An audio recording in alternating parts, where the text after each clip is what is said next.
दोस्तों नमस्कार।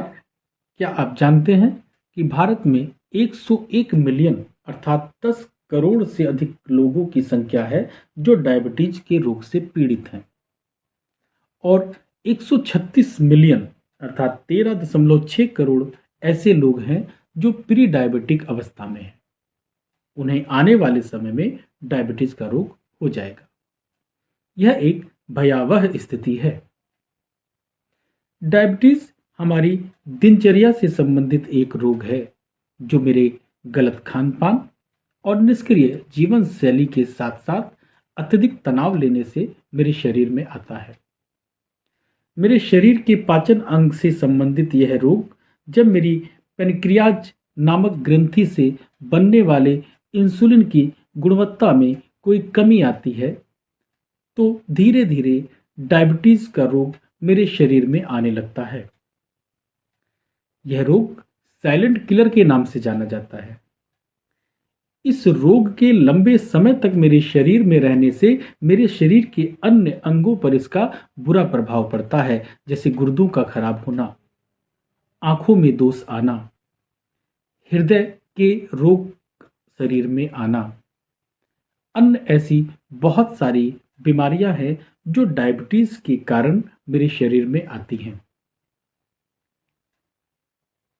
अगर मैं अपने खान पान को ठीक कर लूं, दिनचर्या को व्यवस्थित कर लूं और कुछ आसनों का और प्राणायाम का अभ्यास करूं तो निश्चित रूप से मैं इस बीमारी को ठीक कर सकता हूं।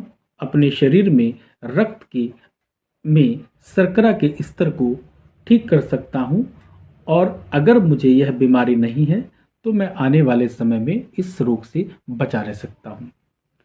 तो ऐसे कुछ आसनों का अभ्यास जिनको अगर आप प्रतिदिन अपनी दिनचर्या में लेकर आएंगे तो आप डायबिटीज को ठीक कर पाएंगे। वो अभ्यास मैं आपके सामने लेकर आ रहा हूं। तो दोस्तों अब हम कुछ आसनों का अभ्यास करेंगे जो हमारे डायबिटीज को क्योर करेंगे, हमारे पैनक्रियाज ग्रंथि को सक्रिय करके। तो सबसे पहले मंडूकासन। सबसे पहले आप अपने आसन पर दंड आसन की स्थिति में बैठिए। एड़ियां और पंजे मिलाकर पंजे सामने की तरफ तने हों। दोनों हथेलियां हम अपने बटक यानी नितंब के दाएं बाएं आसन पर रखेंगे। कमर और गर्दन को सीधा करेंगे। अब हम वज्रासन में बैठेंगे। आप अपनी दोनों हथेलियों को दाहिनी तरफ आसन पर रखें, एक साथ टांगों को मोड़ें और दोनों एड़ियों के बीच में जगह गैप करते हुए उस एड़ियों के मध्य में बैठ जाए। अंगूठे आपके मिले रहेंगे। अब आप अंगूठे को अंदर रखते हुए अपने दोनों हाथ की मुट्ठी को बंद करें और अंगूठे के मोल को अपने नाभि के दाएं बाएं लगा लें, स्थित कर लें। यहां पे श्वास को इनहेल करें और श्वास को एक्सहेल करते हुए कमर से आगे की तरफ झुकें। एड़ियां पीछे लगी रहेंगी। गर्दन सीधी, ठोड़ियों को आगे की तरफ उठाकर रखें। यहां पे श्वास को सामान्य रखते हुए कुछ देर रुके। श्वास भरते हुए वापस आए। इस स्थिति को 4 से 5 बार दोहराएं। अगला अभ्यास उष्ट्रासन यानी कि कैमल पोस्चर। कैमल पोस्चर के लिए आप अपने घुटनों के बल खड़े हों। दोनों घुटनों के बीच में अपने कंधों के बराबर दूरी करें। पैरों के पंजों में भी उतना ही फासला रखें। अब अपनी दोनों हथेलियां कमर पर इस प्रकार रखें कि अंगूठे रीढ़ के निचले भाग पर एक दूसरे को स्पर्श करें यानी कि टच करें। बाकी 4 उंगलियां आगे की तरफ। श्वास को भरते हुए अपने कमर से निचले भाग को धीरे धीरे पीछे की तरफ ले जाए। ध्यान रहे हमारी जंघाएं पृथ्वी के लंबवत रहे। जब रीढ़ पूरी तरह से झुक जाए तो अपनी दोनों हथेलियों को धीरे धीरे अपने एड़ियों पर रख दें।